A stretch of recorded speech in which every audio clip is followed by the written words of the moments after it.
369장 찬양하시겠습니다. 369장.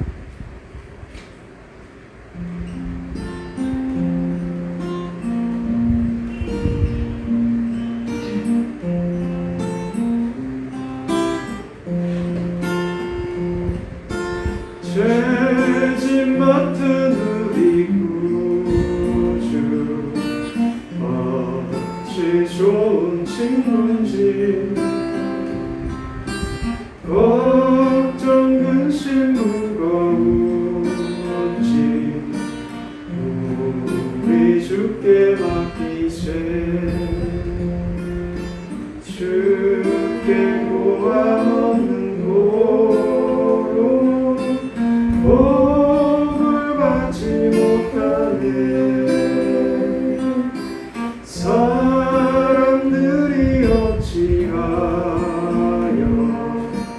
아랠 줄을 모를까 시험 걱정 모든 배로 없는 사람 누군가 부질없이 낙심 말고 기도드려 아뢰세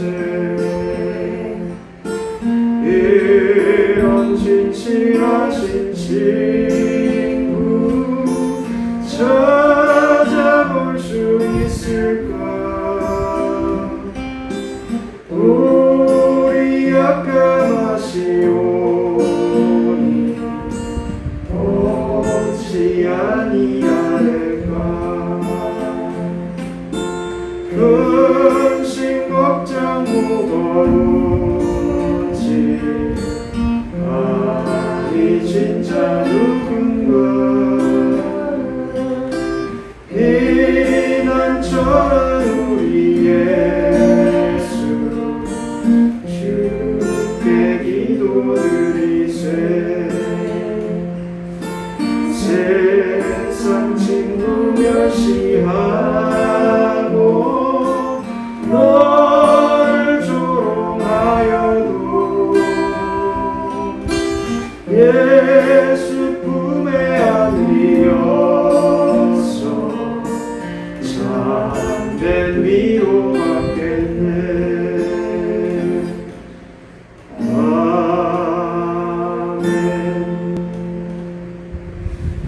하시고 주일 11시 예배를 시작하겠습니다.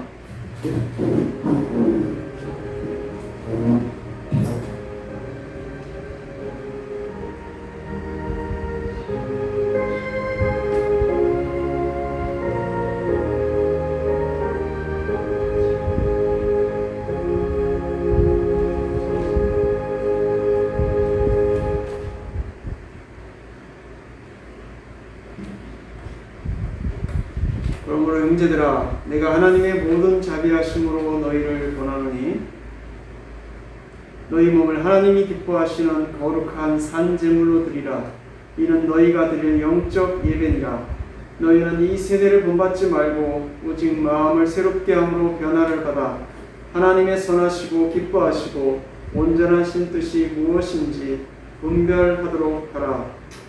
아멘.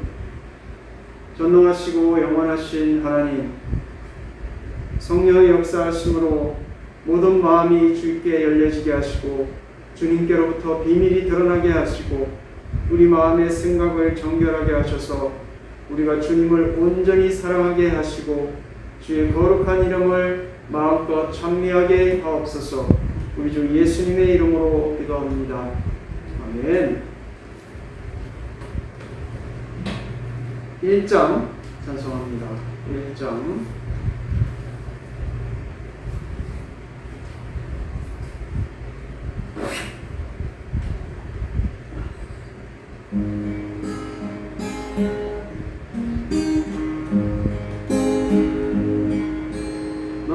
만복의 근원 하나님 온 백성 찬송 드리고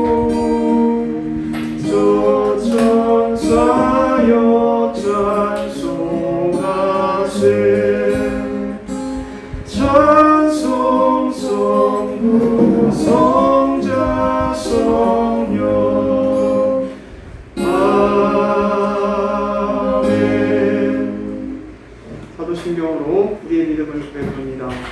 전능하사 천지를 만드신 하나님 아버지를 내가 믿사오며 그 외아들 우리 주 예수 그리스도를 믿사오니 이는 성령으로 잉태하사 동정녀 마리아에게 자시고 본디오 빌라도에게 고난을 받으사 십자가에 못 박혀 죽으시고 장사한 지 사흘 만에 죽은 자 가운데서 다시 살아나시며 하늘에 오르사 전능하신 하나님 우편에 앉아 계시다가 저리로서 산자와 죽은 자를 심판하러 오시리라. 성령을 믿사오며 거룩한 공예와 성도가 서로 교통하는 것과 죄를 사하여 주시는 것과 몸이 다시 사는 것과 영원히 사는 것을 믿사옵나이다. 아멘. 노동문 34번 하겠습니다. 노동문 주보에 더 있습니다. 주보에 노동문 34번입니다.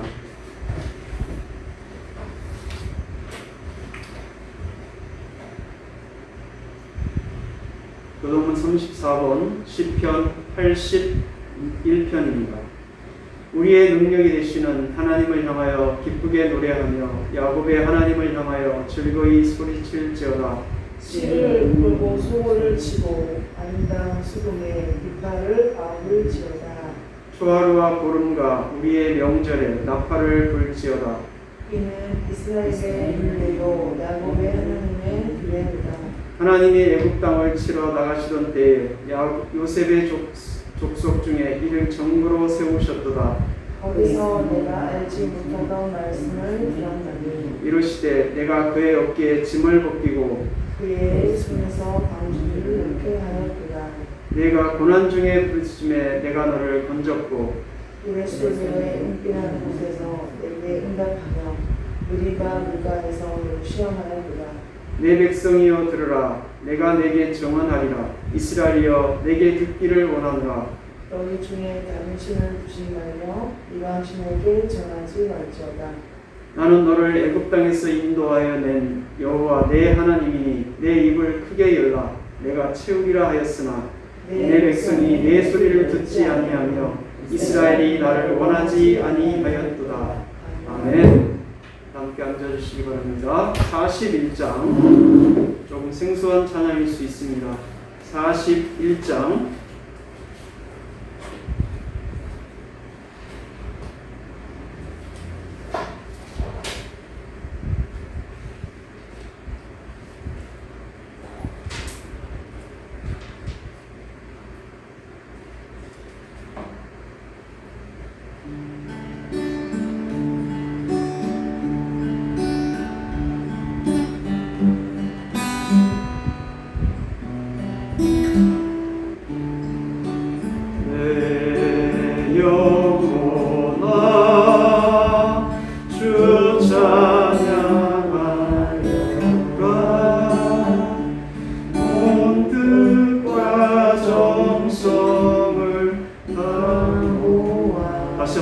죄송합니다. 제가 익숙하지 않아서 다시 한번 하겠습니다.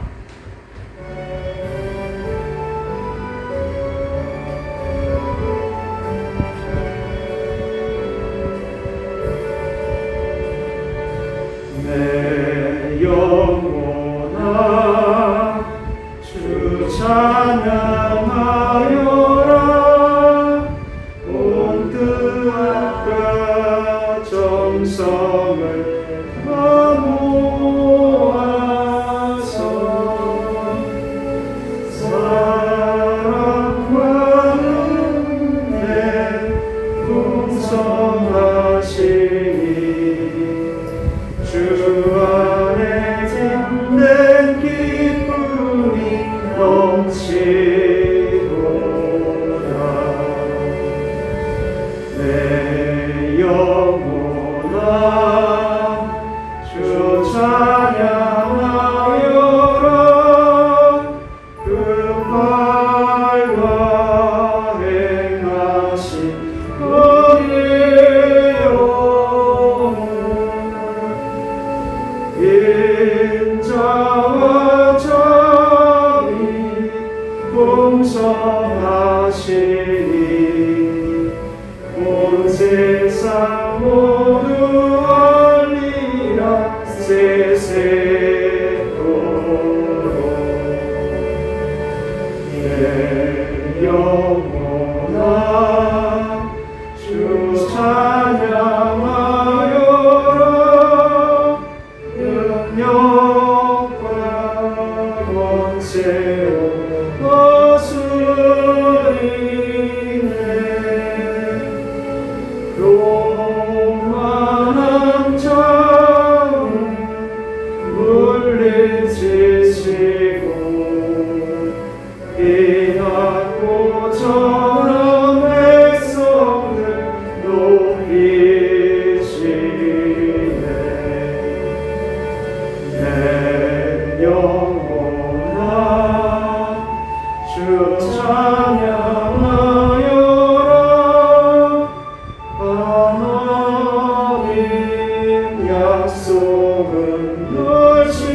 것이시네 온 세상 향해 크게 말하라 내 주님 위대하시는 영원토록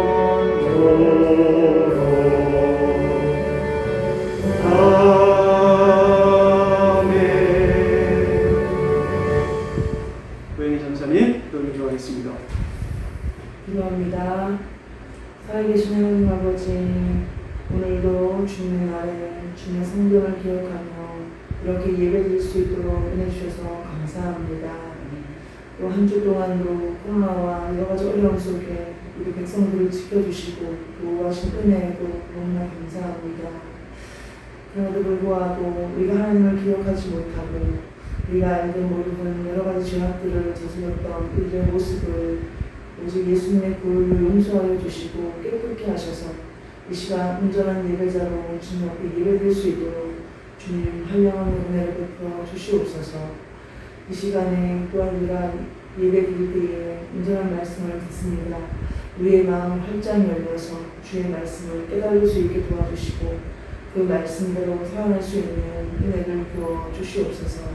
말씀을 증거하신 목사님에게 준비하신 말씀 가운데 성령으로 함께 하시며 듣는 우리에게도 한량함을 하나님의 성령의 충만함이 부어지게 하여 주시옵소서.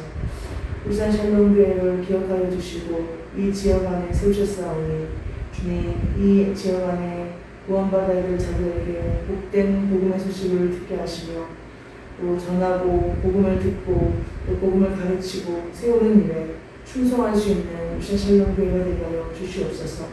이 일에 있어서 필요한 동료자를 보내어 주시고 구원받아야 할 성도들을 보내어 주시며 또 주일학교가 세워져서 다음 세대가 주님 앞에 믿음의 세대로 성장할 수 있는 그런 샬롬교회가 되게 하여 주시옵소서. 또 샬롬교회 안에서 후원하고 선교하시는 분들이 계십니다. 우리 귀한 선교사님들, 그리고 미얀마, 또 우리 이스라엘, 또 일본 선교사님들 계시는데 이 지역과 이 나라에도 하나님의 복음이 이분들을 통하여 증거될 수 있게 도와주시고 무엇보다 선교사님들의 건강과 또 사역에 충만하게 하셔서 또 하나님의 영광이 드러날 수 있도록 축복하여 주시옵소서. 이 일에 우리 샬롬교회가 재정을 축복하셔서 마음껏 선교하고 교육하고 예배하는 일에 쓰임받을 수 있도록 주님께서 한량한 은혜를 부어 주시옵소서. 살아계신 주님 또한 이 시간에 온전한 예배를 드립니다. 우리가 예배 드릴 때에 집중할 수 있게 도와주시고 그 예배를 통하여서 하나님 영광 받아 주시옵소서. 악한 영이 틈타지 못하도록 역사하시며 이 모든 말씀 살아계신 예수님의 이름으로 기도합니다. 아멘.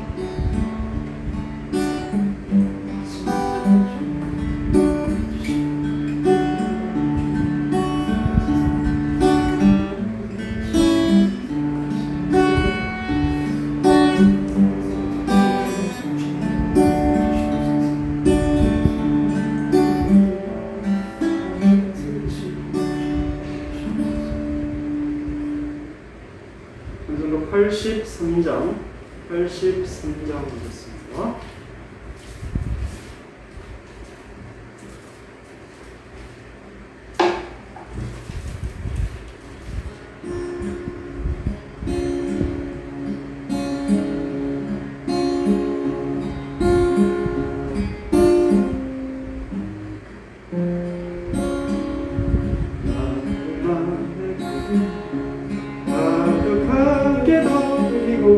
슬픈 눈물 하염없이 흐르네 인자하고 부드러운 음성으로 부르사 나를 위로할 이유가 있을까.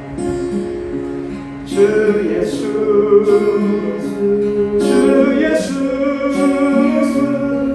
주 예수밖에 누가 있으랴. 슬퍼 낙심될 때에 내 친구 되시는 주 예수밖에 다시 없도다. 무거운 짐 등에 지고 인생 길을 가는 자 힘이 없어 쓰러지려 할 때에 능력 있는 팔을 펴서 나의 손을 붙들어 나를 구해줄 이유가 있을까. 주 예수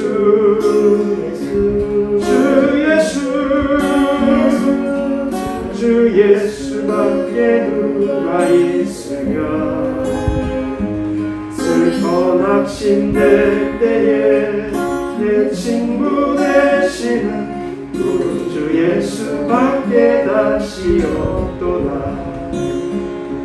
지은 죄를 돌아보니 부끄럽고 괴로워 차갑게 내 맘에 평안 없을 때 주한 죄인 용납하사 품에 안아주시고 깨끗하게 하실 이가 누굴까. 주 예수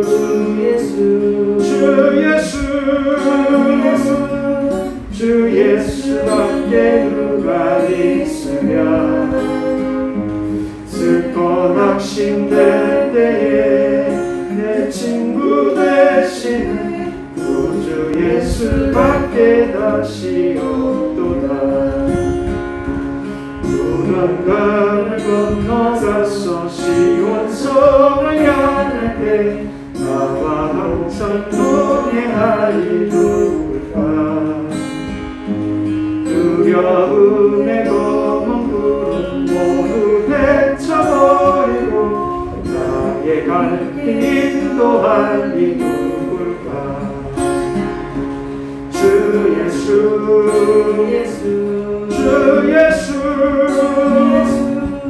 주 예수밖에 누가 있으랴. 슬픔 낙심될 때에 내 친구 되시는 주 예수밖에 다시 없도다.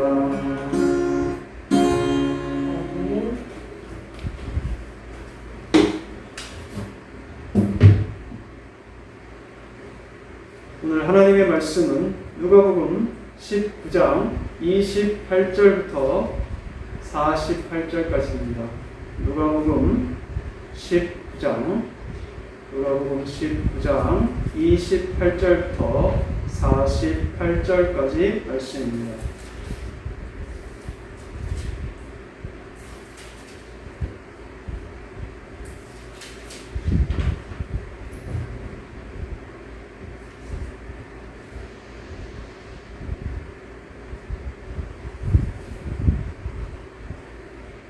한 절씩 교독하겠습니다. 예수께서 이 말씀을 하시고 예루살렘을 향하여 앞서서 가시더라. 감람원이라 불리는 산 쪽에 있는 벳바게와 베다니에 가까이 가셨을 때에 제자들 중 둘을 보내시며 이르시되 너희는 맞은편 마을로 가라. 그리로 들어가면 아직 아무도 타보지 않은 나귀 새끼가 매여 있는 것을 보리니 풀어 끌고 오라. 만일 누가 너희에게 어찌하여 품이냐 묻거든 말하기를 주가 쓰시겠다 하라 하시며 보내심을 받은 자들이 가서 그 말씀하신 대로 만난지라. 나귀 새끼를 끌 때에 그 인자들이 이르되 어찌하여 나귀 새끼를 푸느냐.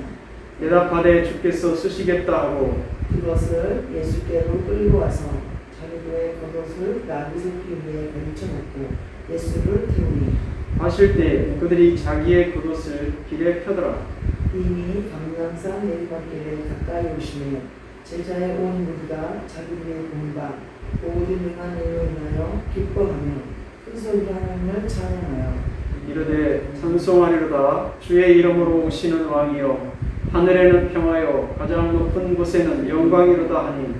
우리 중 어떤 바리새인들이 말하되 선생이여 당신의 제자들을 책망하소서 하거늘 대답하여 이르시되 내가 너희에게 말하니 만일 이 사람들이 침묵하면 돌들이 소리 지르리라 하시니라. 가까이 오사 성을 보시고 오시며 이르시되 너도 오늘 평화에 관한 일을 알았더라면 좋을 뻔하였거니와 지금 내 눈에 숨겨졌도다.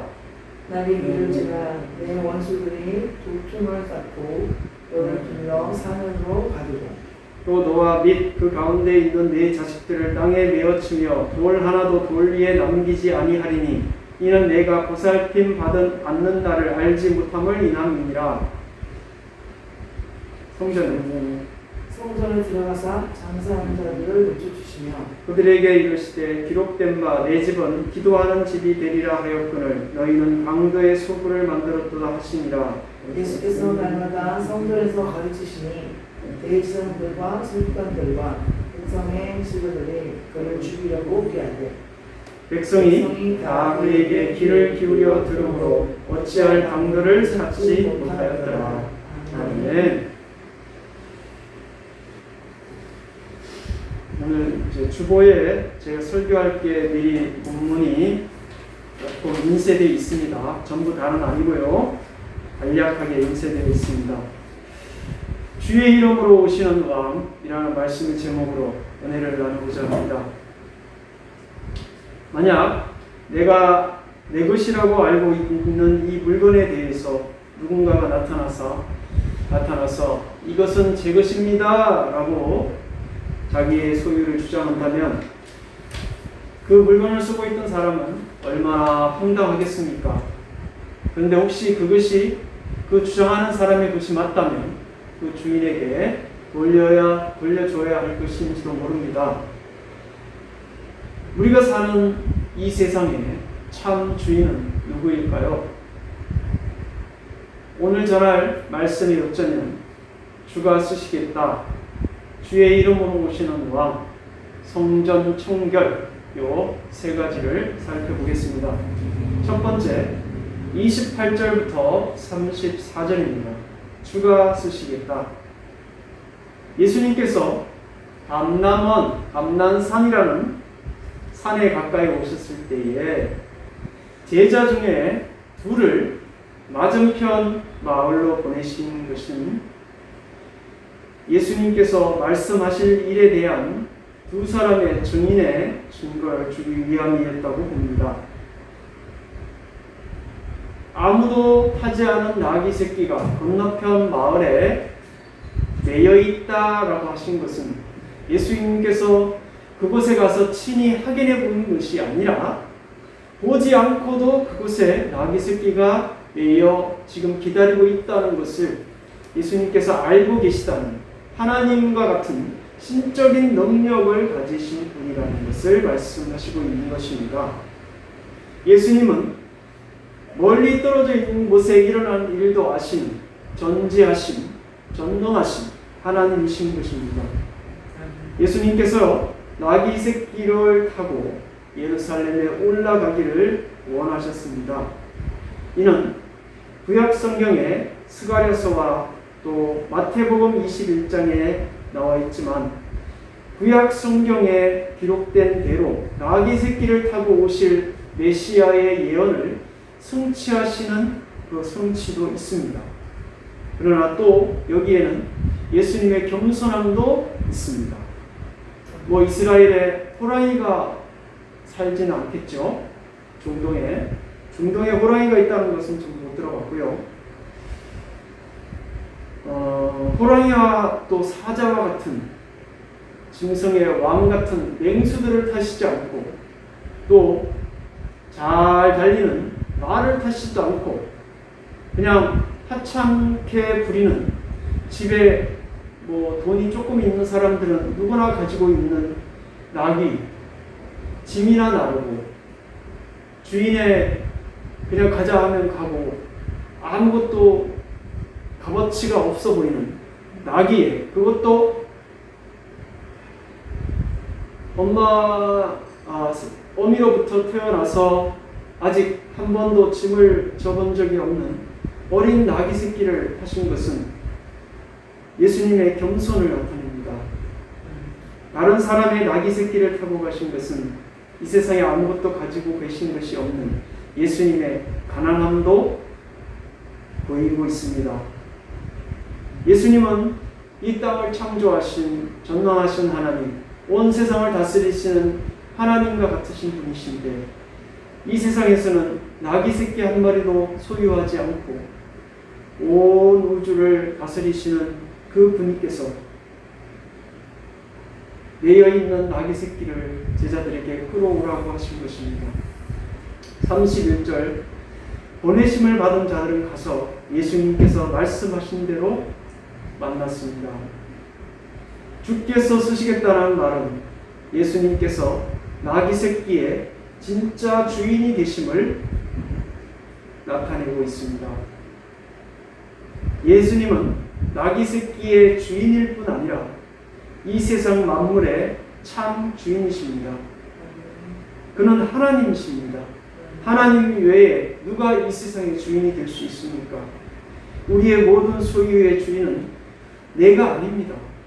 내가 지금 많은 빌딩을 가지고 있고 넓은 땅을 가지고 있다 할지라도 우리가 죽으면 그게 내 것입니까? 아니죠.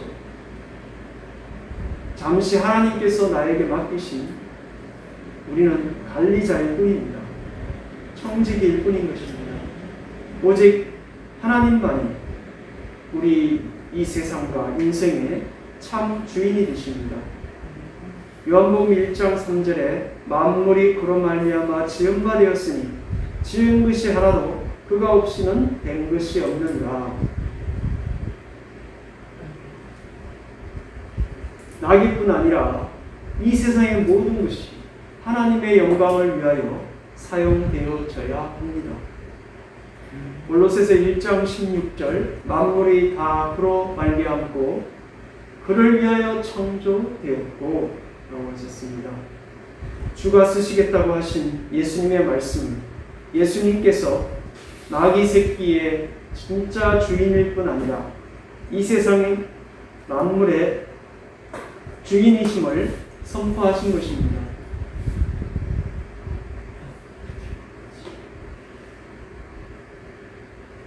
그리스도께서 우리 삶의 주인이심을 우리가 입술로 선포하고 우리 삶을 온전히 주를 위해 드릴 수 있기를 원합니다.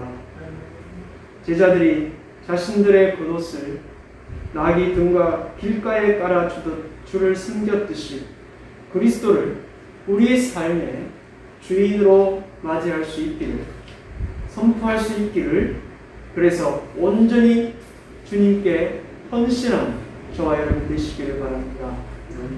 두 번째, 주의 이름으로 오시는 왕입니다. 35절부터 40절입니다. 제자들이 자신들의 겉옷을 예수님께서 안장도 없는 나귀에 타셨으니까 예수님께서 조금 편안해지시도록 그 위에 깔았고, 또 예수님이 가시는 나귀가 밟는 그 길에, 예루살렘으로 들어가는 그 길에 자신들의 겉옷을 깔았습니다. 물론 사람들은 왕이 입성할 때에 대추야자 열매 가지라는 종려나무 가지를 흔들고 길가에 깔았습니다. 이것은 전쟁에서 승리하고 돌아오는 왕에 대한 백성들의 칭송입니다.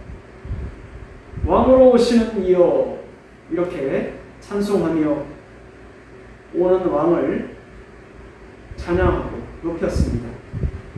제자들은 자기들이 길지 않은 시간 동안, 약 3년이라는 시간 동안 예수님과 함께 동행하며 예수님께서 행하신 일들을, 신적인 권능과 영광을 그들은 보았습니다. 또 제자들은 많은 꾸중도 받고, 왜냐하면 예수님께서 이 땅에 이스라엘의 왕으로 오실 줄 알고 그 자리에서 뭐 한 자리라도 차지할 줄 알고, 예수님 당신이 영광의 나라에 이를 때에 저도 좀 우편에 좀 앉게 해주시고 저는 또 왼쪽에 좀 앉게 해서 권세 좀 누리게 해주십시오, 이렇게 했을 때 예수님께서 꾸짖었던 겁니다. 내가 왕으로 그냥 와서 권세나 부리는 그런 사람으로 너희가 알았더냐? 3년이나 가르치고 하늘나라에 대해서 가르쳤는데 제자들은 이 세상의 욕심만 가지고 예수님을 평가하고 있었던 겁니다. 그런데 예수님은 이 세상의 왕이 아니라 이 죄 많은 사람들을 구원할 메시아로 이 땅에 오신 것이라고 말씀하신 것입니다. 제자들은 이제는 3년 동안 보았기 때문에 예수님께서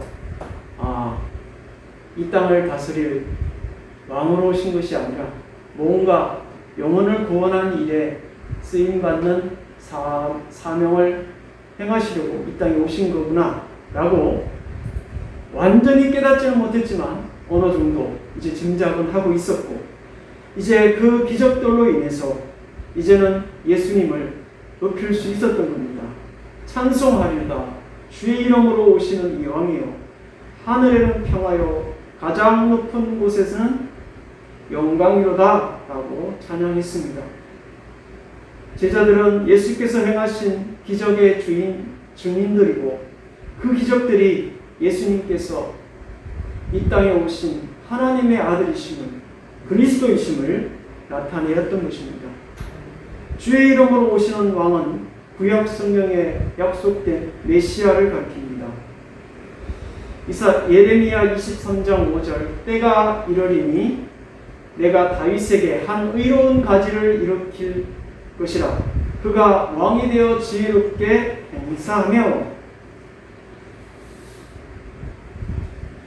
호세아 3장 5절에 그 후에 저희가 돌아와서 그 하나님 여호와와 그 왕 다윗을 구하고. 이 땅에 사는 사람들은 죄로 인해서 잃어버렸던 평안을 메시아로 말미암아 얻게 될 것입니다. 이 죄가 어떻게 온 것입니까? 하나님께서 아담과 하와에게 선악을 알게 하는 나무의 열매를 먹지 말라.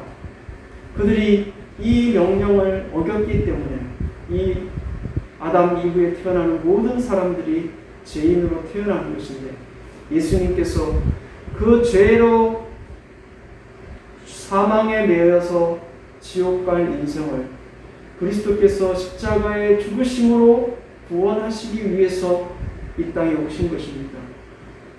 그들은 메시아로 말미암아서 평안을 얻게 될 것입니다. 이 땅에 사는 동안에 수고와 슬픔과 고난이 있지 않습니까?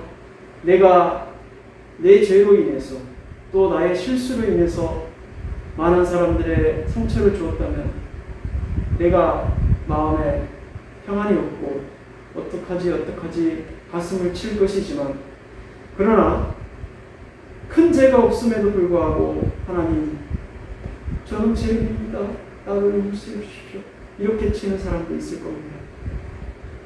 그리스도는 이 영원히 갈급한 사람을 찾으십니다. 사슴이 시냇물을 찾은 것 같이 그리스도를 향하는 뜨거운 그 갈급한 영혼을 가진 영혼, 그 영혼을 하나님이 찾으시는 것입니다. 그 영혼들이 예수님께로부터 받아서 생명수를 얻게 될 것입니다. 할렐루야. 39절부터 바리새인들이 제자들에게 책망을 했습니다. 아니, 예수님께 저 어리석은 제자들을 꾸짖어 주십시오. 저 제자들이 당신을 하나님과 같은 존재로 알고 있는데 그러면 안 되지 않습니까? 라고 예수님을 책망했던 겁니다. 바리새인들은 예수님께 대한 바른 지식이 없었습니다. 그들은 예수님을 랍비 정도로만 알고 있었던 겁니다. 예수님이 랍비 정도에 한정될 그런 존재입니까? 그들은 하나님께서 약속하신 메시아 예수 그리스도를 제대로 알지 못한 것입니다. 그들은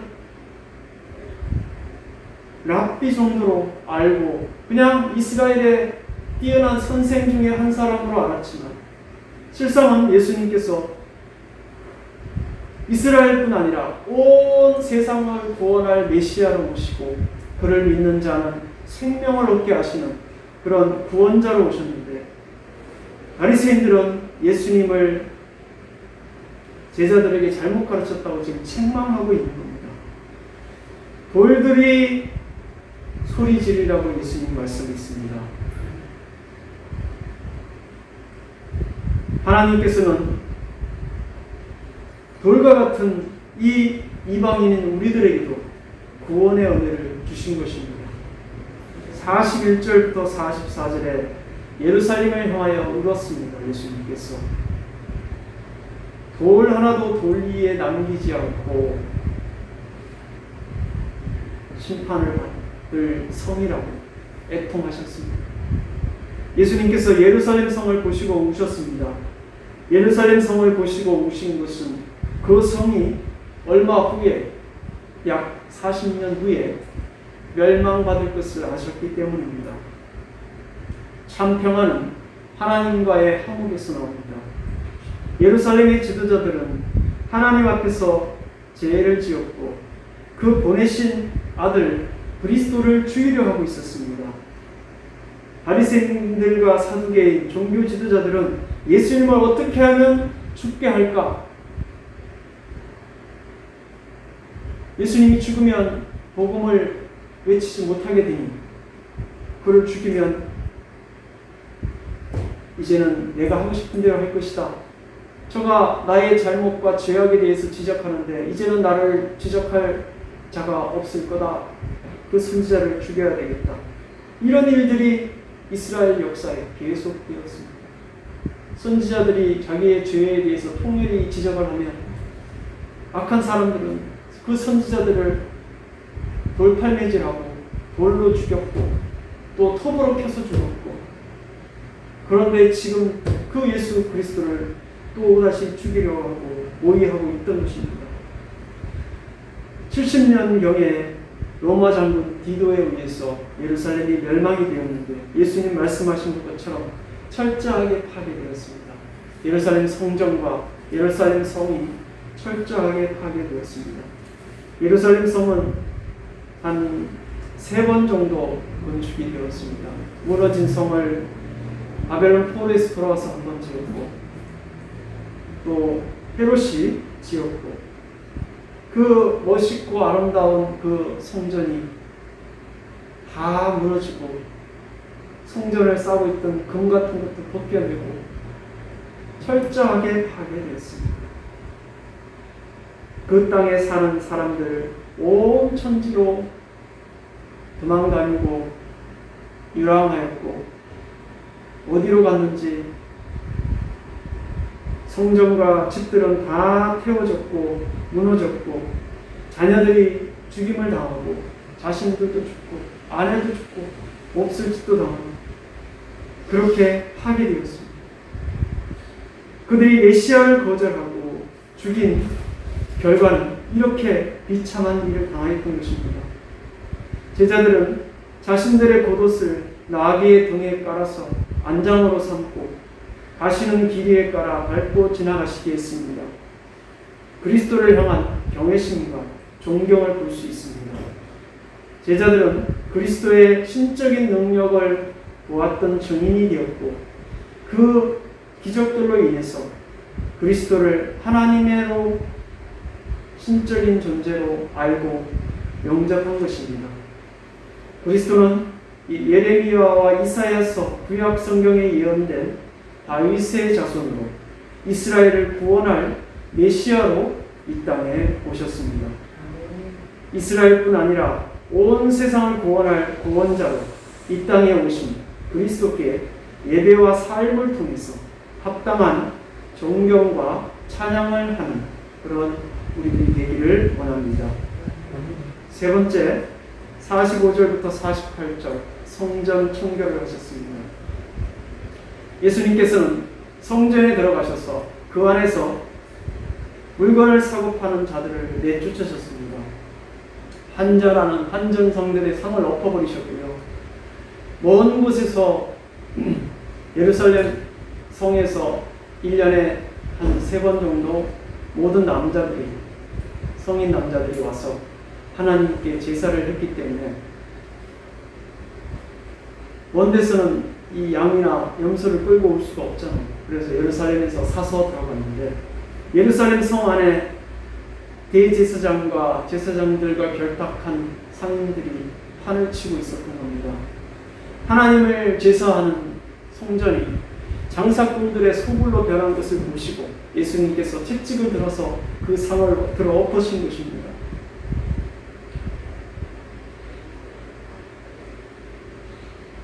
성전이 도둑의 소굴로 변한 것입니다. 오늘날 교회 안에도 무리하게 헌금을 강요하는 목사님들이 계셨고 지금도 그러고 있을지도 모릅니다. 헌금을 강요하는 것은 악한 일입니다. 물론 성도들에게 헌금을 교육하는 것은 가끔씩 교육할 수도 있습니다. 저도 하긴 하겠지만 자신이 감당하지 못할 만큼의 무리하게 성도에게 교회 건축해야 되니까 얼마씩 작정하시오. 무슨 성도가 무슨 목사에 부리는 종입니까? 왜 교회에다가 내가 평생 벌은 돈을 내가 바치고 싶은 마음도 없는데 바쳐야 합니까? 자유의지가 있습니다. 성도에게는 신앙의 자유가 있기 때문에 자신이 바치고 싶을 때 바치는 것이 진정한 헌금입니다. 그래서 교회는 장로나 권사가 되게 안수집사가 될 때에 얼마씩 정해놓고 헌금하시오 이건 아닌 것 같습니다. 제가 목회를 하면 그러지는 않을 것 같습니다. 아직 재직들을 세워본 적이 없지만 그것보다는 그냥 자신이 직분을 맡을 때 하나님께 감사하는 마음이 있으면 그냥 자기 마음 감동되는 만큼만 하면 되고 주일날 헌금하고 싶으면 헌금하는 감동이 되는 만큼 하면 되는 겁니다. 11조도 마찬가지입니다. 11조도 그냥 월급을 325만 원을 받다 보면 32만 5천 230원 이렇게 이건 아니죠. 그냥 35만 원 좀 됐으면 40만 원 할 수도 있고요. 36만 원 할 수도 있고 믿음으로 하는 겁니다. 그리고 11조를 이제 구약에서는 철저하게 했죠. 이제 신약에서는 그런 구약의 11조와는 좀 다른 개념입니다. 우리가 주정 헌금을 하고 또 때로는 감사할 기도 제목이 있으면 감사의 제목을 하면 됩니다. 그냥 매 주일 감사할 것도 없는데 감사 헌금 내기는 조금 저도 마음이 좀 걸리긴 합니다만 그냥 그러면 그냥 주정 헌금 하면 되고 감사할 일이 있으면 감사 제목을 적어서 목사님께 보시라고 기도하시라고 그렇게 적을 수도 있습니다. 그렇게 하시면 되고 11조도 믿음으로 하는 겁니다. 11조 자기 믿음대로 11조는 목회자의 사례와 또 교회 운영을 위한 기본적인 재정이 되는 겁니다.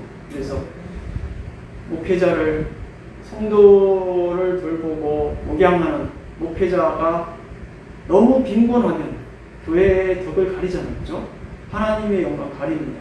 목회자가 사례비가 없어가지고 세상 일을 하면서 그냥 아르바이트 하고 있고 야간에 운전하고 있으면 그게 하나님의 영광을 돌리는 겁니까? 성도가 충분한데도 성도의 11조를 할 수 있는 헌금을 할 수 있는 성도가 충분함에도 불구하고 담임 목사가 사례비가 부족해가지고 나가서 거리를 하고 있다면 그거는 하나님 앞에서 그 교회를 섬기는 성도들이 회개해야 될 부분이고 목사가 그냥 사례가 먹을 만큼 한데도 세상 욕심이 있어 물질 욕심이 있어서 더 벌겠다면 그건 목사의 잘못이죠. 그죠? 그냥 교회에서 주시는 만큼 대로 감사합니다 받으면 되는 거고요. 그냥 살 만큼 하면 굳이 세상에서 나가서 걸을 필요는 없어요. 하나님 영광 가리는 일이 될 수도 있기 때문에 네, 저는 지금 이제 교회를 막 개척했기 때문에 조금의 거리를 하고 있습니다. 성도가 아무도 없는데 제가 가만히 있으면 누가 봐도 아이고 저 목사가 신앙은 좋은 것 같지만 도대체 책임이 없구나라고 할 수도 있죠. 그죠? 다른 이제 믿지 않는 세상 사람들이 봤을 때는 그럴 수도 있습니다.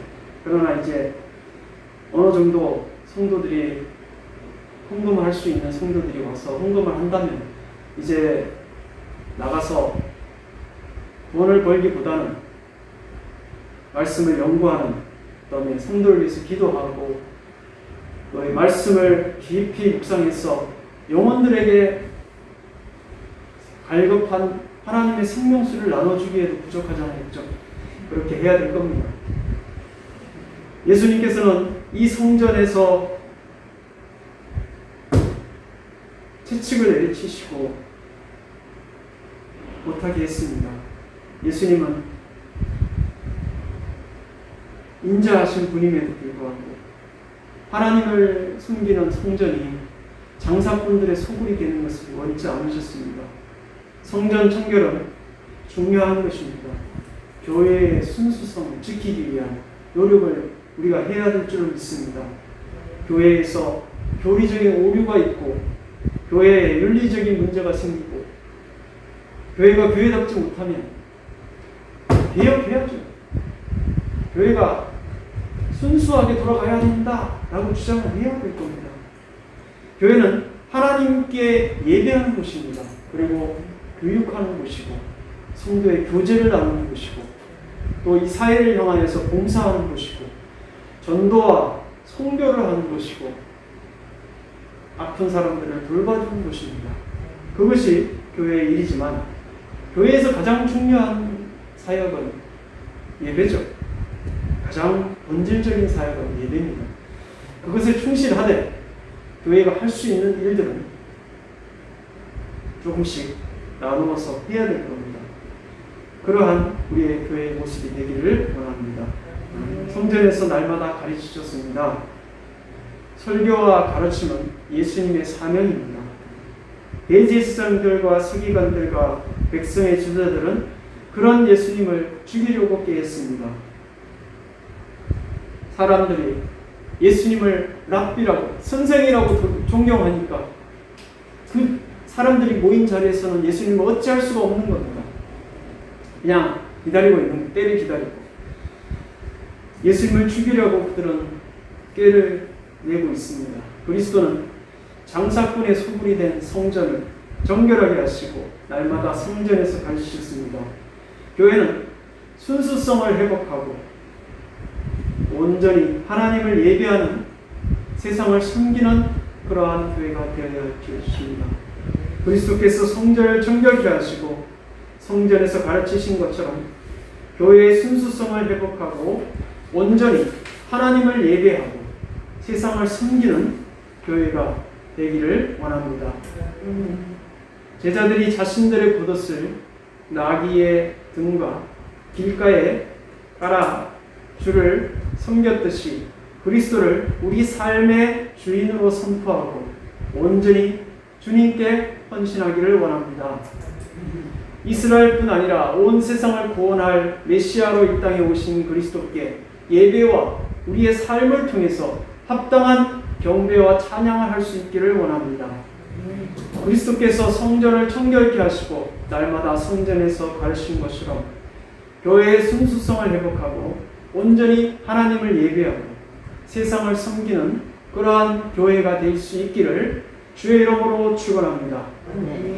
오늘 말씀을 생각하며 조그맣게 기도하는 시간, 결단하는 시간을 갖겠습니다.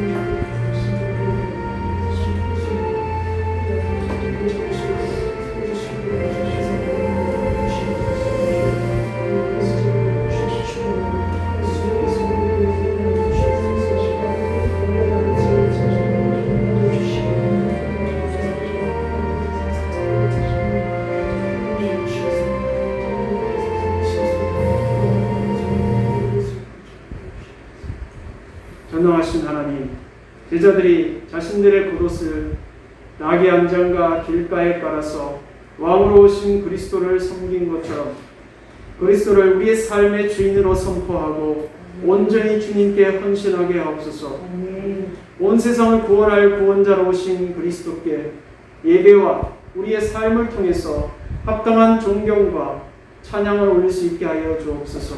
아멘. 예수님께서 성전을 정결케 하시고 성전에서 날마다 말씀을 가르치신 것처럼 우리 교회가 순수한 교회로 회복하게 하시고 온전히 하나님을 예배하고 세상을 섬기는 교회가 되게 하옵소서. 우리를 죄와 사망에서 생명으로 인도하신 우리 주 예수님의 이름으로 기도합니다. 아멘. 321장 찬양하시고 준비한 내용을 하나님께 드리겠습니다.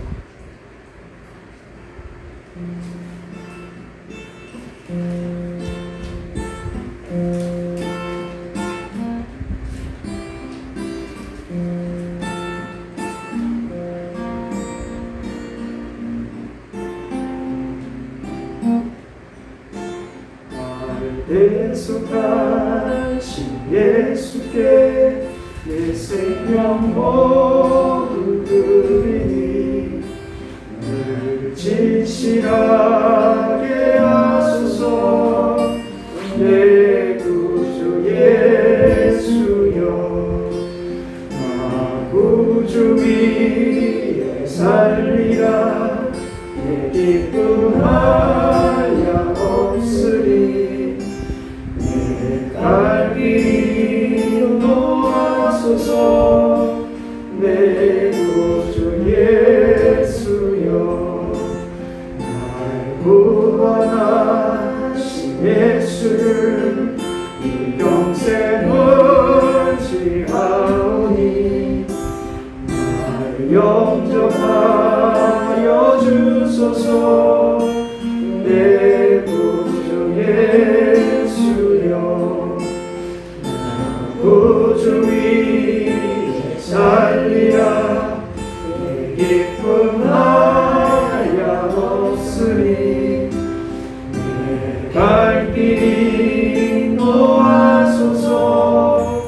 내 구주 예수여 주 십자가에 달리사 자유하게 했으니 내 몸과 마음을 주 위에 다스게 하소서. 구주 위에 살리라. 기쁨 한량없으리. 내 갈 길 놓아소서.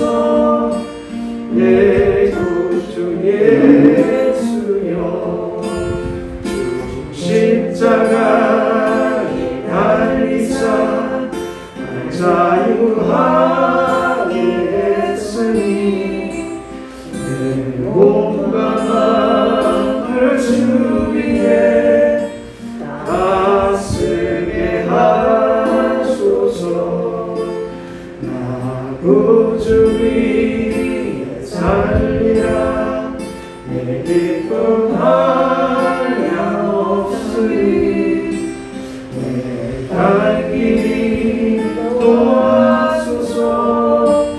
내 구주 예수여 아멘.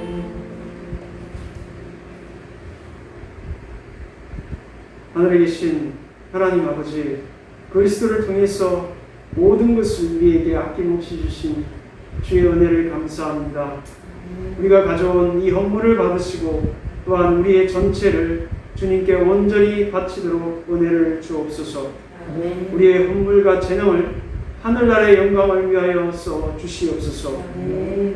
우리의 가정과 사업장과 자녀들이 주의 은혜 가운데서 복되게 하시고 특별히 우리의 형제와 친구와 친척, 일가 친척 중에 구원받지 못하고 지옥 가는 영혼 하나도 없도록 도와주시옵소서. 그들을 구원하여 주시고 하늘나라의 영광이 어떤 것인지 맛볼 수 있도록 도와주시옵소서.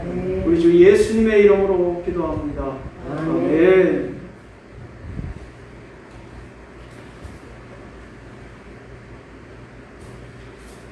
특별히 광고할 사항은 없습니다. 자, 이제 57장 다 일어나서 찬송하시고 축도로 11시 예배를 마치겠습니다. 57장입니다.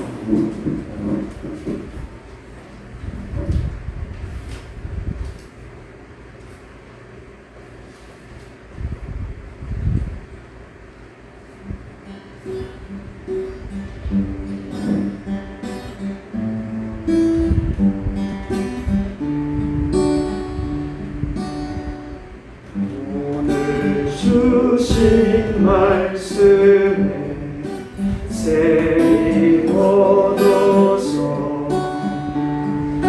세상으로 나가서 살아갈 때에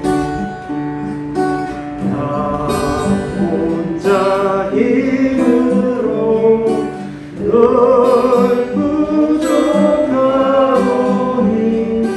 주여 나를 도우사 승리하게 하소서. 아멘. 주 예수 그리스도의 은혜와 하나님의 사랑과 성령의 교통하심이 그리스도를 삶의 주인으로 선포하고 온전히 주께 헌신하며 그리스도께 예배와 삶을 통해 합당한 존경과 찬양을 올리며 교회의 순수성을 회복하고 온전히 하나님을 예배하고 세상을 섬기는 교회가 되기로 결단하는 성도들 위해 이제부터 영원토록 함께 있을지어다. 아멘.